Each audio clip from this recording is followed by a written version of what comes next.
Welcome back to the channel. A lot to unpack, a lot to talk about this week. This week, want to focus in on what is happening with mortgage rates, following up to our last conversation about interest rates. And ultimately right now, as we can see, with geopolitical tensions mounting in the Middle East between Israel, obviously the US and Iran, and ultimately all the collateral damage, what is that doing to the market? What is that doing to sentiment? Having a conversation, a true and honest conversation about what you should be doing if you're planning to renew, get into the market right now. So stay tuned, we'll talk about that and more.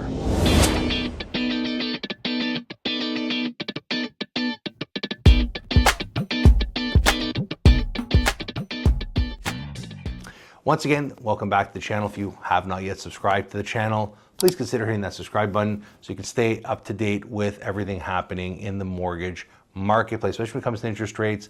Make sure to hit that notification bell, like and share the video, drop a comment. Let's get right into it. So by now, most people understand that, look, there are geopolitical tensions that have mounted. Obviously, we see the bombings, we see the US, we see what's happened, obviously, with Iran, and ultimately, not to get political, but once again, this political theater that's happening right now between all these countries, obviously wreaking havoc on the oil market. It's also going to have an impact on mortgage rates, especially right here at home in Canada.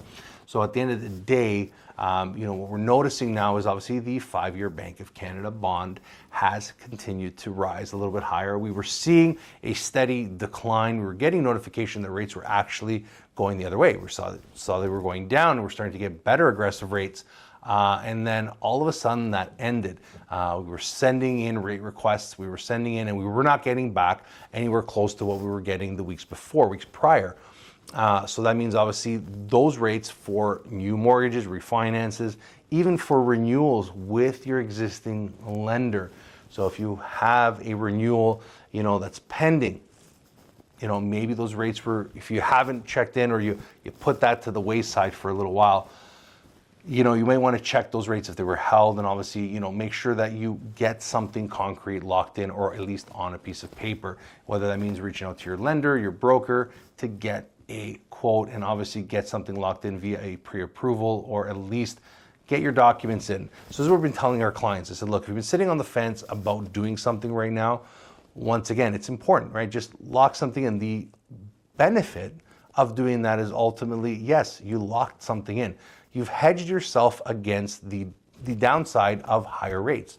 And once again, just because you have a pre-approval with at least our brokerage, I can't speak for others, but if you have a rate hold on our end and that rate ends up going down, let's say when you're going through the process to refinance, restructure, whatever the case is, maybe you're a couple weeks out from closing and that rate goes down, well, you get the lower rate. But if rates go the other way, well, you're secured, right? You actually have that rate locked in. So those who are coming in after that particular point are going to see potentially higher rates.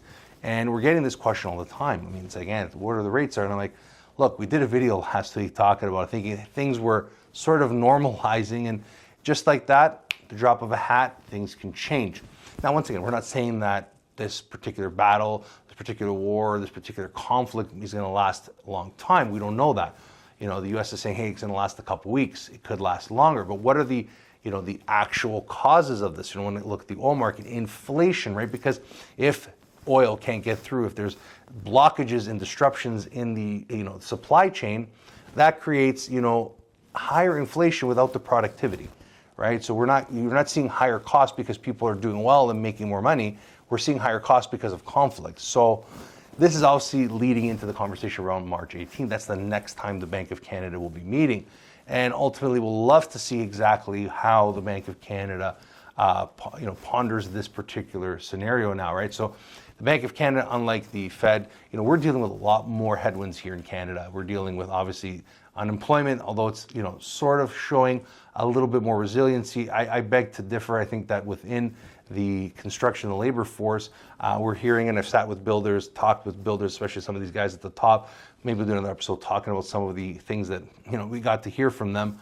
But there's going to be like hundreds of thousands of potential trades that are going to be off work in the next little while, especially because these projects are not getting launched. Then you have the particular issues with these tariffs, the CUSMA negotiations that aren't going well. You have all these particular tensions that are mounting in the Middle East. So all these things here in Canada, ultimately, I think that the Bank of Canada is going to have to pivot. I know the wording has been very strong over the last few months that the Bank of Canada was going to hold their guns and sort of keep rates where they are steady, because they believe that the Governing Council and basically the numbers, the economy sort of supports that.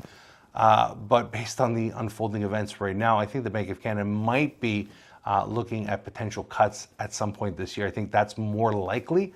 I don't know about hikes. I mean, once again, anything's possible. But if we have stagflation, if you have basically stagflation being two words compounded together, stagnation in the economy and higher inflation, meaning, you're basically working, your wages haven't increased, but the cost of living has gone up.